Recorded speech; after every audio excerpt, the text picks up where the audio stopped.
say how very sorry I am.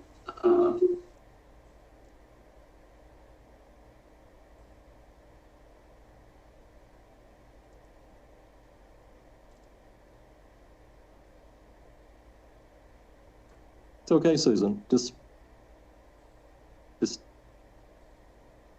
Just talk with us.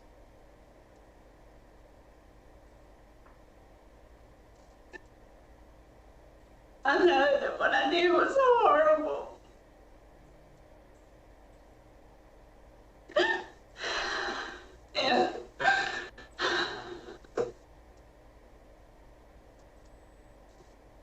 And I would give anything if I could go back and change it. And I love Michael and Alice with all my heart.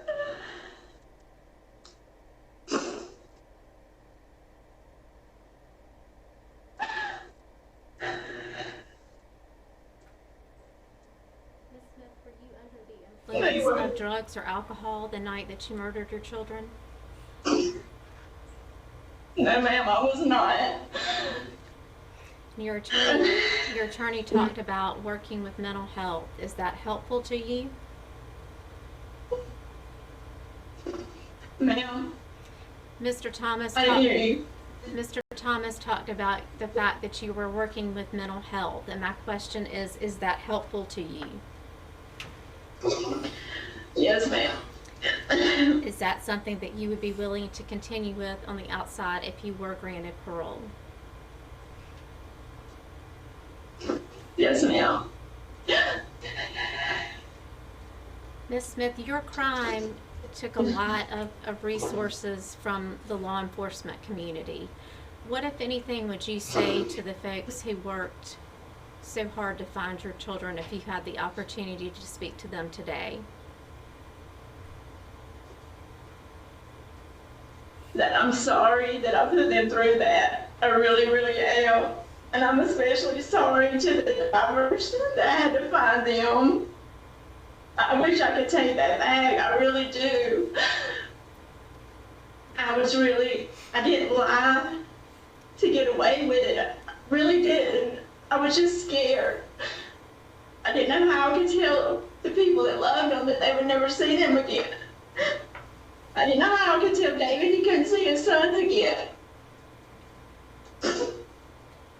And I'm sorry. I don't know. I know that's not enough. I know it's not, but I don't know. I know those just sound like words, but they come from my heart. They really do.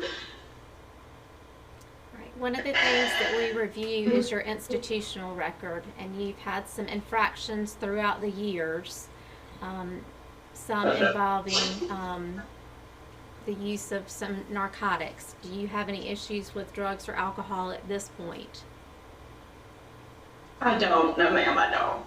And you had a recent disciplinary infraction just a few months ago. So why should this board think that if we grant you parole that you're going to go out and follow the rules and the laws of society if you do not follow the rules within the institution? Well, this last infraction, I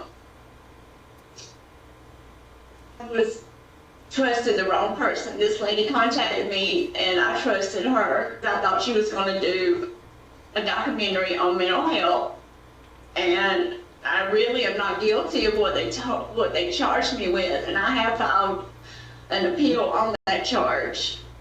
And as far as your question, I've never been in trouble before, and the things that I have been found guilty of in here have been just stupidity. I know I made a lot of mistakes in here, and I have learned from them. And before this last infraction, it had been 10 years. Because I grew up and I knew that I needed to stop making dumb decisions. And I did.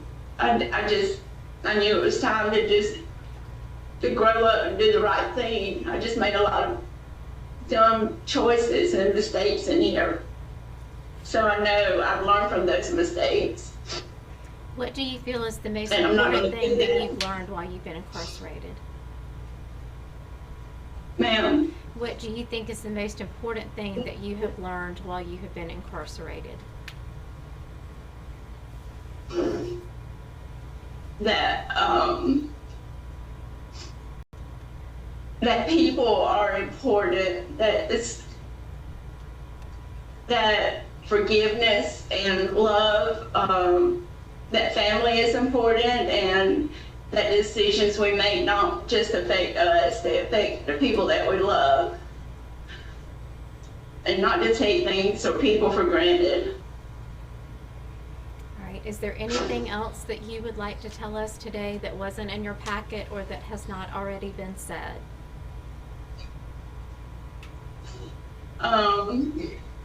I would just like to say that I am a Christian, and God is a big part of my life, and I know He has forgiven me.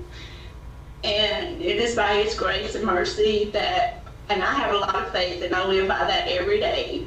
And I just ask that you show that same kind of mercy as well. And I guess, yeah, that's it. Thank you. Are there any other questions Okay, thank from the you. board?